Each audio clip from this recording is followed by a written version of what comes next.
Welcome to the Therapist Burnout Podcast, episode 42.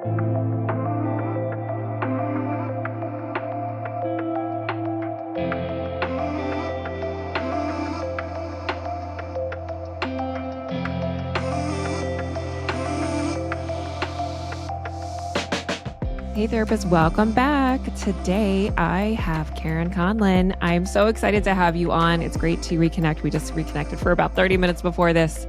So that was awesome. So just introduce yourself and tell us a little bit about your burnout story. Thanks, Jen. Super stoked to be here. As you mentioned, I'm Karen Conlon, and I'm a therapist who specializes with working with anxiety and trauma. My burnout has a few stages that I've gone through. I just realized that I realized the need to do something about it that was more long term after you and I worked together. You know, I've been listening to your podcast and I was like, gosh, I really, everything you were saying like resonated with me so much. There was one particular guest that you had that I was like, oh my gosh, this woman's like telling my story and like so many things that you were saying.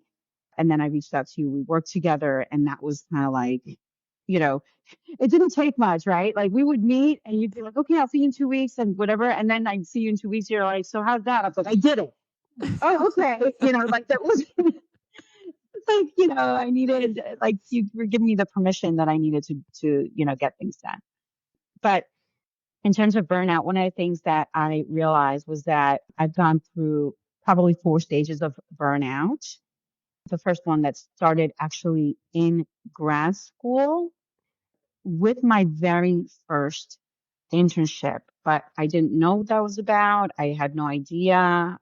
Now looking back, of course, wow, thank goodness for this one professor who noticed changes in my behavior. Like I wasn't participating in the classroom, stuff like that. She took me aside. She's like, hey, what's going on with you? And talked to me a little bit about, setting boundaries and explaining to me like, hey, our jobs are not to fix people's lives, which was like a mind blowing thing for me. I was like, what do you mean? Then why are we doing this? And she's like, well, no, think about it, right? How do you fix someone's lives if you are not really in control of anything that they do, think, say, right? I mean, even when they're in session with you, you don't even know if people are telling you the full truth of what's happening, right? Or the full truth. So how do you do? So she really gave me this beautiful, and she's, she was a trauma therapist, and, she recognized that I carried trauma that I was going through and stuff there. And she just really set me up for what I felt was a wonderful way of practicing. And it's probably helped me not get so far into burnout actually throughout the years, because she really set me up with that message, right? Of like, it's not your job to fix people. You can coach, you can teach, you can help reflect, you can help observe, you can provide observation, reflections, all these things. But you must liberate yourself from the thought that it's your job to fix people's lives, because you can't and you shouldn't. And you need to get away from that so that you can be a more effective therapist and clinician, or whatever it is that you decide to do if you're working with people. Yeah. Why do you think we, even though no one said it, we feel like we need to fix our clients, even though we'd never out loud say, I need to fix my client? I think we feel that. Yeah. I thought about that question for myself for many years. I think we all know this, right? Like it's kind of like the joke in the space that a lot of us go into this work because we're still kind of working through our own stuff. And sometimes, or maybe you've worked through your own stuff and then you want to help other people, right, with that stuff. And so I think I recognize that in myself many, many times, as much as I had, pretty decent boundaries, I think, for myself and with people. Like I was never the person that I could hear really, and I have heard really horrific things, but I didn't take it home. I was able to disconnect from that. But there is a feeling with some people, especially, I think those most vulnerable ones, the ones that, man, you hear their stories and you're like, wow, you never really even had a chance, did you? Yeah. Right. And you really, when you're working with them and, it doesn't matter what they do on the outside. I'm talking about people who can be like, who are in very high level positions that you would, and public figures and people who you never think, right? But when you're working in this space, you see the wounded child. You get the privilege, and I say that very humbly, the privilege that they're letting you into their lives in a way where many people, most people in their lives don't get to see them. And so you really are working with that wounded child.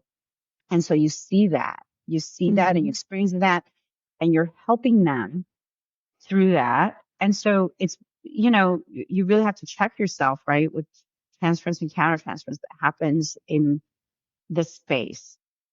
Yeah. Um, and that tendency then of wanting to like, oh, I really want to protect you somehow. Yeah. And that's human that we Mhm. want to do that, that we want to not see suffering in our clients. And we want to try to protect them from that, yet we can't. And I think that's the paradox. As we Mhm. feel all these things, we have real feelings towards our clients. We Yeah. really care for them, yet we're not in their lives. Yeah. Yeah. Well, and that's the thing. We are not in their lives, but we are. That's the Yeah. thing, right? Like we actually, we are such an instrumental part. I mean, how many times haven't I heard, right? Like, oh my gosh, Karen, this was happening and I heard you in my head saying to myself, like, wait, how do I really feel in this moment? Right. So when you hear clients say things like that to you, like, gosh, and you were in my head in this moment where I really needed, to dig into my resources, and you are literally one of their resources, right? You realize that you're not just a person that they enjoy coming to, or sometimes they don't enjoy, but they need to, right? Or they want to because they, right? But I know I've had a lot of clients that say, like, I don't like coming here. You're all right, but I don't like coming here. yeah, yeah, I don't really want to talk about it. Do we have to talk about it? Yeah. Yeah. But then, there that comes with this huge sense of sort of, at least for me, a realization like, oh wow, like what I say really matters. What I say, even something that's like maybe in passing, um, wow, I really have to think about what I'm saying here, because even something that I'm saying in passing is something that could really stick. Yeah. So, Oh, yeah, you're right. We are not in their lives, like part of their yeah. relational circle. However, we become part of them. I think Yeah, of psyche. Yeah, emotional their psyche. psyche. And I think about even some research on memories, how like memories of our loved ones, even though, we're living as their therapists, Yeah. but we remember memories of a person. So even after they've passed, they still have parts of their loved one with them. So I think of Mhm. often that of what pieces of us are they carrying with them, which is kind of a beautiful thing to think about, that we are kind of with them Yeah. in many, many ways. Yeah, absolutely. 100%. And so just kind of going back to like the burnout stages, I started out with that in grad school. Luckily, I had this professor that recognized it right away and talked to me through it. My next job was in an adolescent health center where I was seeing between 90 to 120 teens per month, and very high risk, a lot of high risk behaviors, a lot, issues with, parenting and parents, because a lot of times they just were trying to do the best they can, working, working, working, or, struggling with, drug use or whatever it was that was going on. And so, child protective services oftentimes, so there was that experience of dealing with child protective services and negotiating that discussion with the kids beforehand so they wouldn't lose trust in me, and like, look, I have to do this, and but I'm not going to leave you out of it, right? Like, let's do this together. And then, dealing with parents who are very, very upset and angry. And then after that, I worked at Mount Sinai Hospital, working with chronic illness. That was such a rewarding job and work. But that also had its challenges as well as, the job changed and there was definite burnout there. And here we are in private practice, years later and many beautiful years in private practice, but, also still experiencing at some certain point burnout, especially post pandemic. I describe it as, like post pandemic.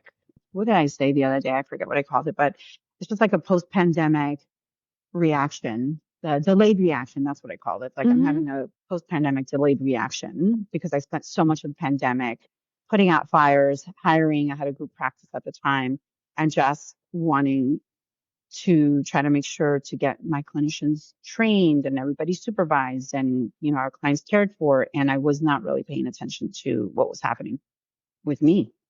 Yeah. I think I keep talking more and more on the podcast of people's reactions post pandemic. Yeah. And, I think early on, we were just, in that kind of initial crisis phase, we're just like, okay, I just got to keep going, keep going, keep going. And of course, I think many therapists, I think nearly all of them that I've talked to, hit some kind of burnout wall. Most of my friends around me who are clinicians hit that in some way or shape or form. But I don't think we really talk about like, okay, yeah, I hit that, but we don't talk about really how did you get through it, or if you're still in it, like, what are you doing? Like, how are you maintaining that high level of arousal and cortisol that's running through your body? Yeah. And I think my last guest that's actually dropped today, but our recording will be on later, talked about just feeling like a sense of self because that constant giving. So kind of human giver syndrome, like I give. Yeah. And then what is left for me? Like, who am I now? Because all I've been doing is giving. That lands. That lands. Yeah, that does land. I think that, obviously I'm not the first and not going to be the last woman to say this, right? I think that generally speaking, we as women are conditioned to give of ourselves and think of others, and that if we think about ourselves or put ourselves first, there's something bad about you, or or you have to make up for it in other ways. I have certainly not been an exception to that value system that was given to me.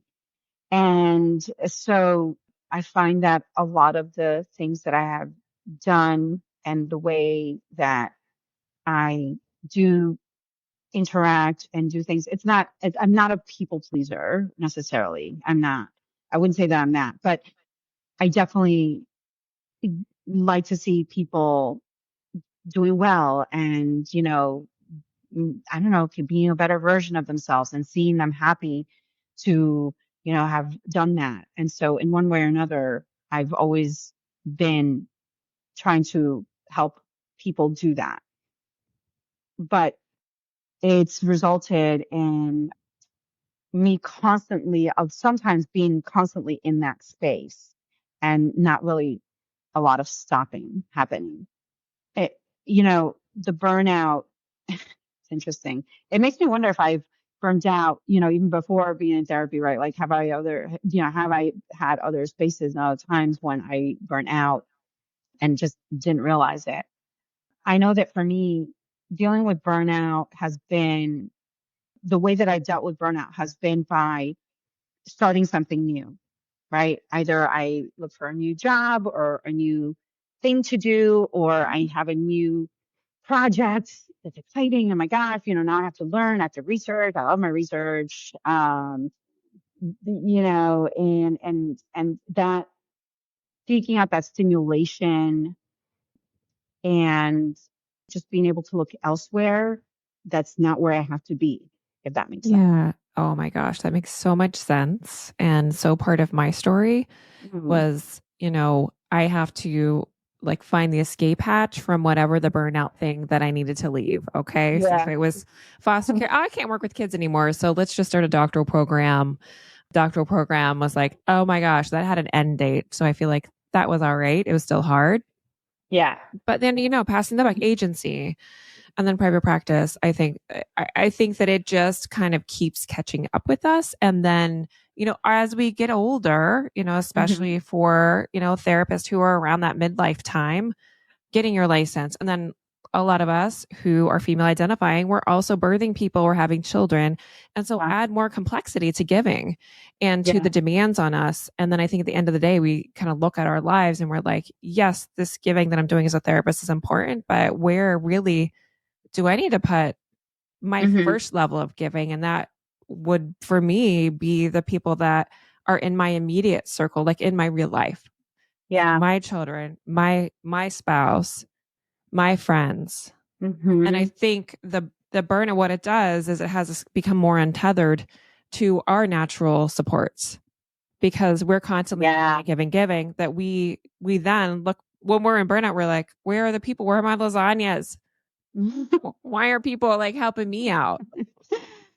Yeah. So, it's interesting, right? Because it's an interesting thing you're bringing up here because in the therapy space, right? I mean, if you think about it, it is a one-way relationship in many ways. And it should right? be. As it should be. Right. No, I mean, it's right.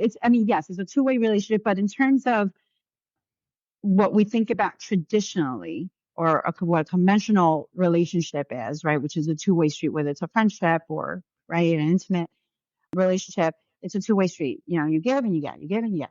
But with, with your therapy clients, it is, and like you said, it should be, a one-way really, right? Now, I am not a believer of that whole I find it to be old school that, you just sit there like a blank face and like, you don't disclose, right? Like no, I've always been a person that feels like, no, my clients need to understand that I'm a person, right? Like I have a kid, right? Like all my clients always know that I have a child, that I have a family. They know that sometimes like, oh, I drive to whatever, to the game, right? I'm doing carpooling, right? Like the little chit chat that happens to let people know because they ask you like, how was your weekend? What did you do? Right. So I'm not going to be like, well, how was your weekend? No, like, oh yeah. That would be appropriate for me to share about my weekend. I think I can do it. Why is that? Why is that important? Like, yeah. I mean, what does that mean for you? Right. Yeah, we're human beings, right? And so for me, that's always been a very important part of my practice is to let people know that I am also a human being because it's important for them to know that I'm fallible because I do make mistakes and I will make mistakes also in session, right? And so it's a wonderful way of also understanding that there's also repair and that we can work through this, right? Because this is a real relationship in many ways. But but in the ethical ways, it's a very, very much a one-way relationship because you're not there to like tell your clients about like what you're doing, like you're your friends and like what your mom said or, what this one said. And no, these sessions are not about you. And so if that is all you're doing and you're not surrounding yourself with friends and family members and other people who, by the way, are not treating you as a therapist, I mean, that's a whole nother conversation, right? Setting those boundaries. But then this can become a very, very isolating profession. And that it is a surefire way towards not just burnout, but like really possibly crossing those boundaries with your clients if that's all you have, right? Yeah. So, and we've heard those stories, right? And part of me, maybe we'll take a little sidebar on Facebook groups and Reddit threads and things like that of situations where they've heard of therapists, like we'll hear clients tell us like this therapist asked me to, pick up their laundry. Or I had a client tell me that and I wanted to report that therapist, but client really strongly felt that they did not want, and it's a different situation. Actually, it's not the laundry, but I'm making that up just to protect any clinical information. But we'll say it was an errand and they became part of their clinician's life. And I was like, oh, well, actually, we're not allowed to do that. And that would be something that's reportable for that particular therapist. And they felt strongly they did not want that therapist reported. They did not want it brought up. And so we processed that, went through that whole thing, and I just had to go over ethical code. So we hear about these situations. I heard about it firsthand from a client of mine Goodness. at one point when I was seeing clients. And I think the initial reaction from most therapists is to bash that therapist. That therapist is unethical. They're, so inappropriate. How could they ever do that? And I think that is a reaction we have. And yes, they shouldn't have done that, but we have to think about what got them there? Mm-hmm. What made them think that was okay? Yeah. Yeah. Where there's context, right? I mean, without context, words are just words. So that's important. There's context, but that's. But talk to me. You in the pre-interview, we talked a little bit about, your experience in these Reddit threads and Facebook groups when you were dealing with stuff. So talk to me a little bit about that. So it's been interesting. I did a lot of work around when I was going into private practice around, money mindset. I always engaged as much as possible in supervision and consultation. I'm a big believer in, I don't need to reinvent the wheel. There are people who have done it very well before me. And so in that way, I've always liked to invest in myself by investing in other people who have done it before me and, get coached, get trained, get, business consulting. And so because of that, I was able to learn a lot of really great strategies to get my business up and running very quickly and what I call successfully. And what I started to find as I started doing more like Facebook groups and then like Reddit and, all these areas that, you're basically looking for support and, just kind of to have other people that get you. Yeah. Hoping. What I started to realize was that there's actually such a huge divide and a lot of righteousness around, what you charge, what you should charge, what you don't charge. Sometimes I think about it, gosh, like if I go to my doctor, my specialist, and I say to him, you've got some gall for charging what you charge to, I don't know, for my colonoscopy. How dare you? Or whatever, right? Like, or some service that's not covered. Yeah. I would never think of saying that. But yet in this profession, not only do sometimes clients say to us, but like what I found is in a lot of these threads, people say it to therapists, say it to each other. And, there's I think there's a group of people who are very much about like, no, like, look, you're not meant to service everyone. And I'm of that group because I'm not going to be good with everyone.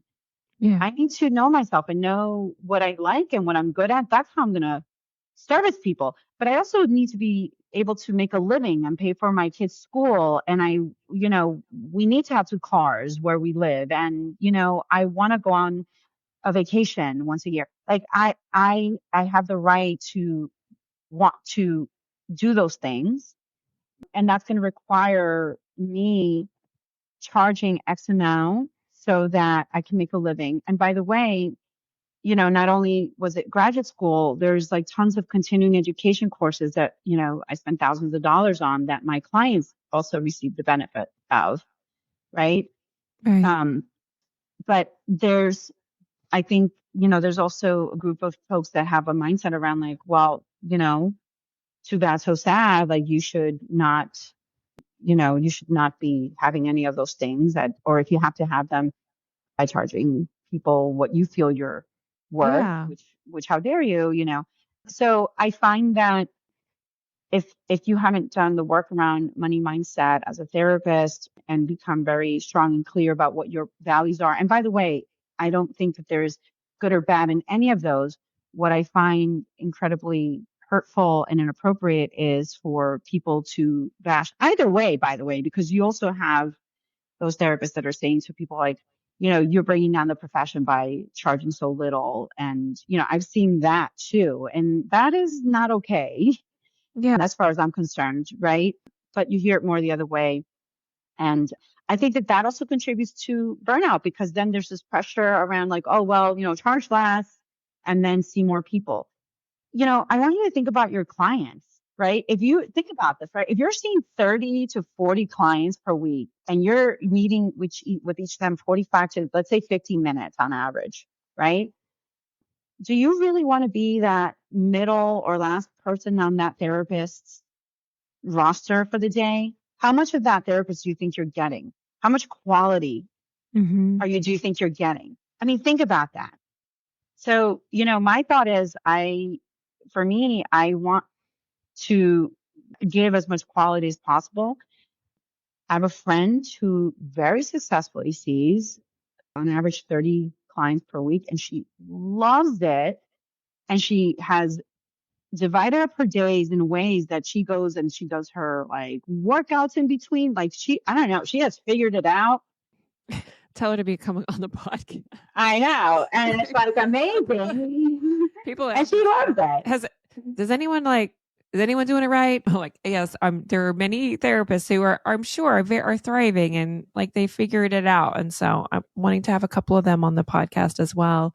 Just talking about she loves it, but she said, she tells me, I was like, how do you do it? She's like, well, 45 minutes. I don't go over the 45 minutes. She's like, very much like, I think they're bounded as hell. Yeah. They're just like, time's up. Bye.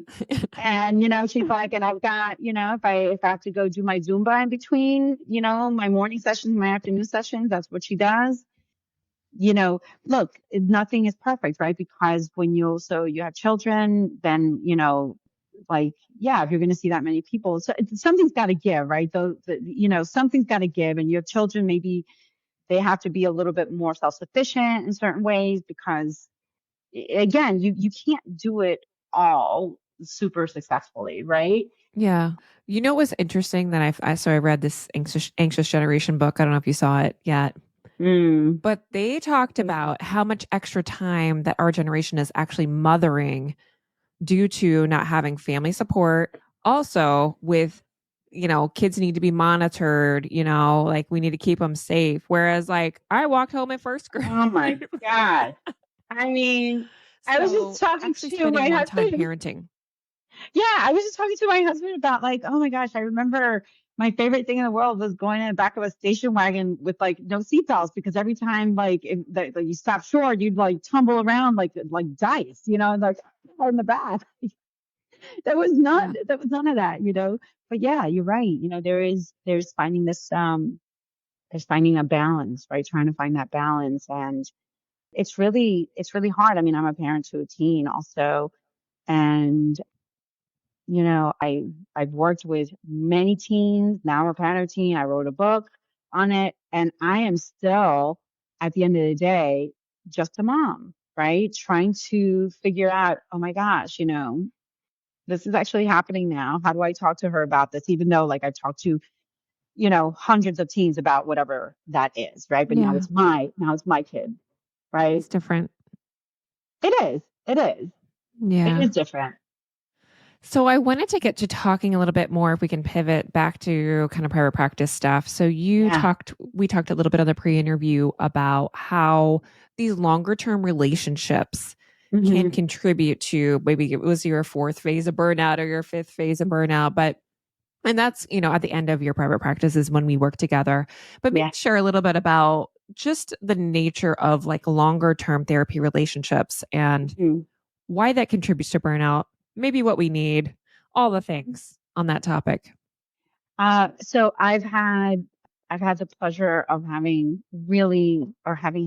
had very long-term clients. I know that for some people saying, oh, you've worked with somebody for 6 years, 8 years, that's not right or whatever. But, the thing is that I agree with that if there is no progress. I'm not, right? Like I very much like to see that we're working, and it doesn't mean that we have to work single, right? But part of part of the reward, at least that I get from this work, or have gotten in the past, was, seeing the changes, the subtle changes, seeing that retraining of their brains, right? I'm very, very neuroscience oriented. And so a lot of my work was very much based on changes that happen in the brain and neuroplasticity. And I would teach my clients about that. I really wanted them to be empowered. Yeah. So those clients that I worked with for so many years, I worked with them because we started out one place, and then it was like, anybody who knows me knows the saying, new level, new devil. Like, you've heard me say it. And it's Mm-hmm. because, wow, now, like, you've achieved mastery in this space, right? Or in this place that we've been working on now. And now we're coming up with new things, right? And it's not because we're coming up with new things for the heck of it. It's because, wow, like, now you've reached this level of mastery and this whole new world is opened up for you, whether it's in relationships or a relationship or career or resilience. And so now those things that were working for you at this other level, maybe not working so much in this new one. Yeah. And, you, in many instances, you, again, like I was telling you before, you're working a lot when you're working with trauma and anxiety, right? You're working a lot with that child, with that wounded child that comes up a lot. So in a very weird way, it's like watching people grow up and into themselves. Like, it's this, I mean, I guess I get goosebumps as I think about it and talk about it now, because I'm having this like number of people that throughout the years I've experienced that with, watching them let go of those coping mechanisms, those defense mechanisms that they had to take on as children, and let go of them, right? And feel confident and safe that even if they make a mistake, it's not the end of the world. Like, that's okay. Yeah. And so you care, right? Like, you're a human being. You care about these folks. I think for me, I can't speak for anybody else, but sometimes you become very invested in their lives and what's going on, and, how they're coping. And this is where I think for me, it's having worked with the longer term clients, ironically, in private practice, that has contributed more to this latest burnout than not. Because number one, like I said before, wasn't really paying attention to what was going on for me. I had a bunch of health issues that none of my clients really knew about, all related to not taking care of myself. But I was having some health issues that were, becoming serious. And none of them had any clue, of course. And so I found myself having less, I think, I found myself having a harder time, Jen, just putting into perspective those internal boundaries around, like, okay, so that's their decision. Let me help them kind of think Yeah. through that. And I found myself more kind of like thinking to myself, like, no, why are you doing that? No, no, no. Like, what, and having those types of thoughts versus, I remember, when we were, and this also was true for me, yeah. and is kind of part of the burnout. It's part of the classic definition is Mm, like that resentment and kind of the sometimes anger, or really kind of like depleting emotions that come out. And I think of like that countertransference with the mm, client of feeling like at the end of yourself, and you're asking, X, Y, and Z to move your session or to, accommodate this, and don't see my humanity. mm-hmm. I Yeah, wonder if you can speak to that, like when you're in these relationships with folks that struggle in yeah. relationship with folks. I mean, it's really, really hard because you're struggling yourself. And Yeah. oftentimes for the first time with these relationships. I mean, this last phase for me, this was the first time that I can tell you that I really struggled with those relationships, because I didn't realize it then, but I was experiencing compassion fatigue and I wasn't recognizing what was happening. I didn't realize it, but I always try to be self-aware and just say to myself, hey, why did you think that? What happened to you? What was going on for you in session? Why were you feeling like that? I would always ask myself, like, why are you feeling agitated? Or why were you getting irritated? Like, what's going on with you, Karen? I would always ask myself. I didn't always have the I answer. remember you saying like one thing, like, I'm just like, I'm starting to care less. Like I can feel Yeah. in myself which is hallmark compassion fatigue, right? That our carometer Yeah. is not working as well.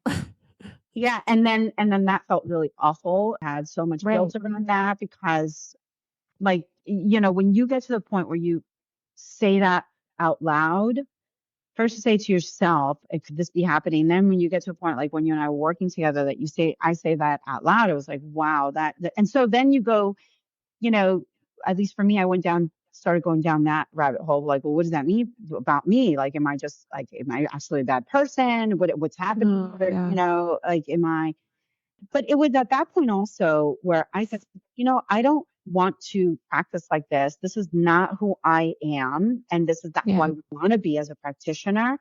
I've always, prided myself in being for showing up as best as I could.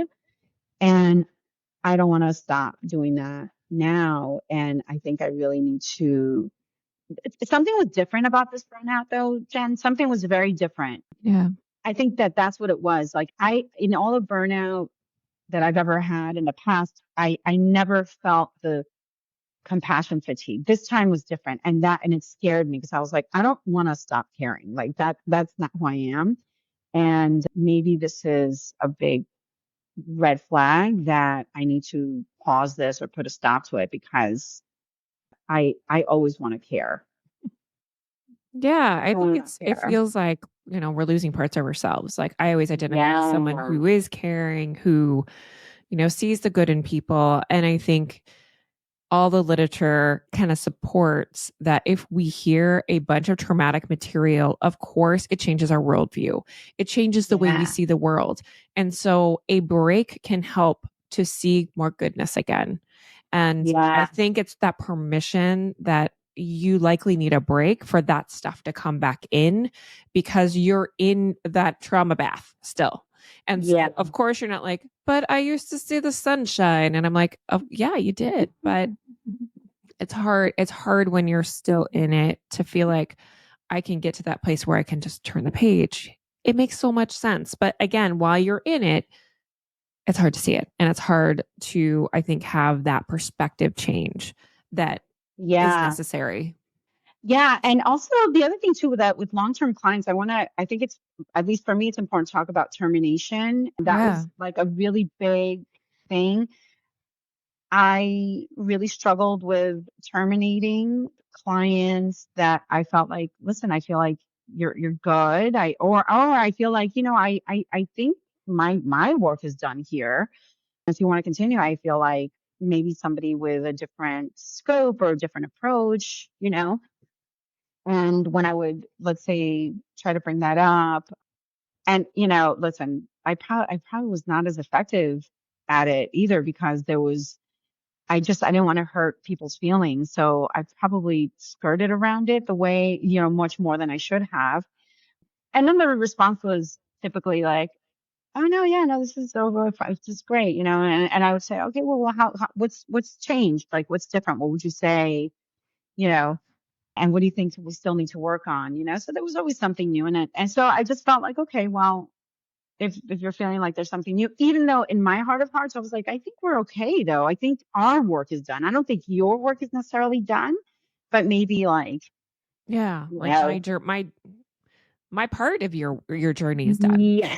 And so I talk so much about, I had a whole episode on unilateral termination and how when it's come the perspective of the therapist initiating that termination, we really don't have great examples or training or supervision. So I feel like I'm definitely talking about that all the time. And I just Yeah. think we need so much support that it is totally okay if you, number one, no longer feel effective as the therapist in that relationship. Number two, the client is no longer making progress. And number three, we forget about directly from ethical code if they would be further harmed by the work.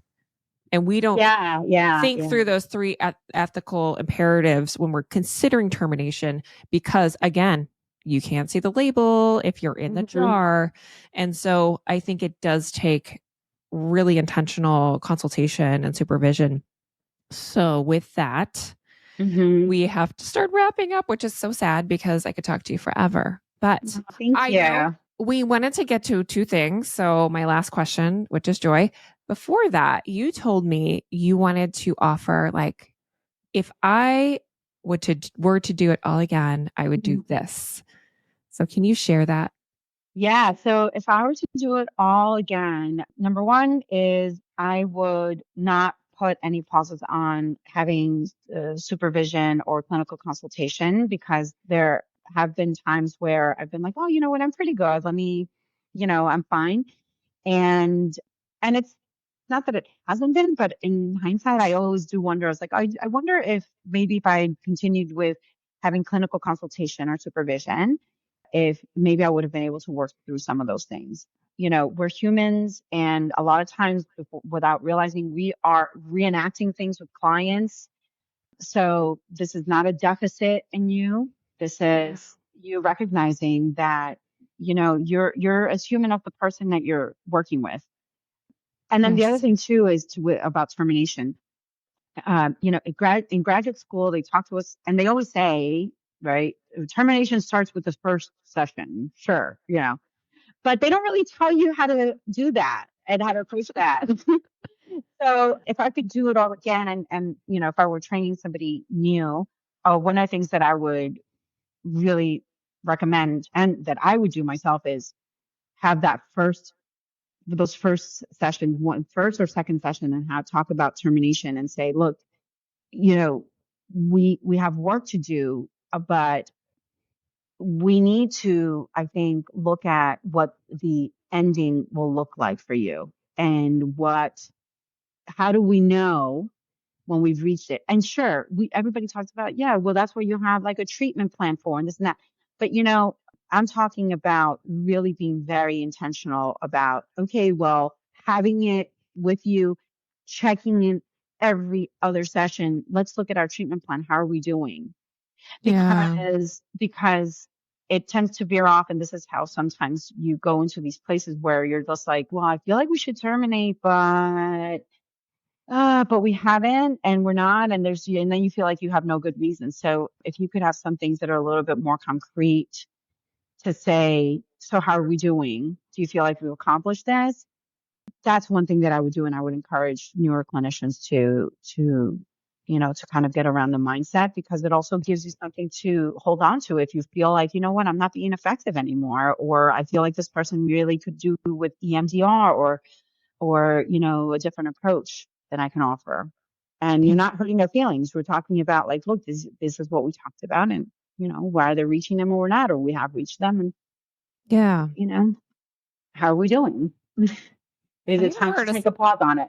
Yeah, I've heard of some therapists even saying, like, I work with clients for 6 months or to a year. And that's my max that I work with a client. So I think that's another way to kind of help protect yourself from like getting into these stagnant places where we're not doing our best work.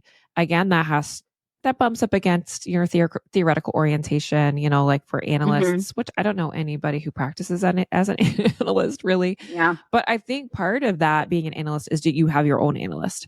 So I think they're like kind of doing that stuff all the time if they're in that model. So I digress. Those are great. No, but I agree. Yeah, no, that I agree. I actually like that model about, kind of having to say, let's give ourselves, 6 months and see how this goes. And then after that, another 6 months. And then that's, if we haven't reached our goal after that, so like, you have the right to do that and set your practice policy. Yeah. I mean, setting that self up for yourself at the outset and knowing that if I don't do that, then I might have difficulty. And I would add on another one is that please do consult calls and figure out who you can and cannot work with, because we get in situations a lot of times clinically with clients with whom we really struggle with.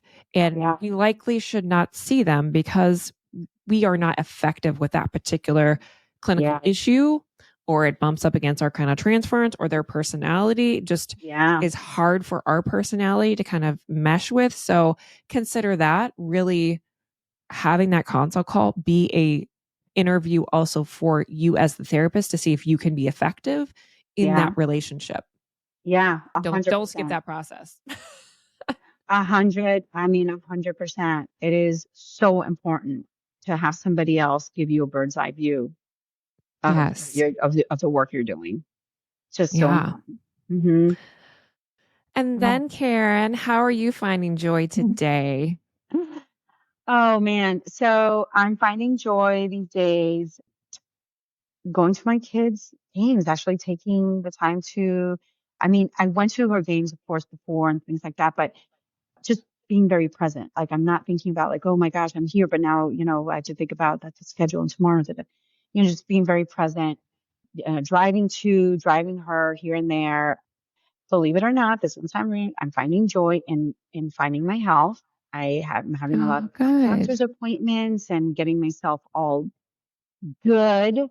And I feel great. I feel so happy about that. So I'm actually really finding so much joy in getting my health back, if I'm going to be completely honest. That's great. Yeah. So that's the best answer I could give you on that one. I love it. Real. I love it. Yeah. Oh, I so enjoyed working with you when we worked together. Just so funny and vibrant. And I just feel like there's going to be more collaborations with us on here. So where can the good people reach out to you if they want to talk more with you? And maybe just a little bit about your book, just so they know like kind of about that.